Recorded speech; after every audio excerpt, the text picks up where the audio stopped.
Sa Cebu Provincial Capitol, nakigtagbo si Governor Pambari IV sa mga operators sa Cebu South Bus Terminal o mga operators sa North Bus Terminal. Gituki sa gobernador o mga operators ang mga issues o concern alang sa pagpahapsay sa traffic flow o ang terminal management. Lakip sa gihisgutan ang implementation sa automated ticketing system aron mapasayon og hamugaway alang sa mga pasahero.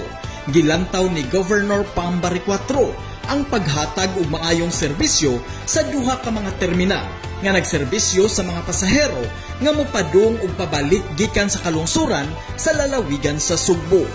Ako si Monching Auxtero, manginlabot og magpakabana tungod kay ato ang Cebu.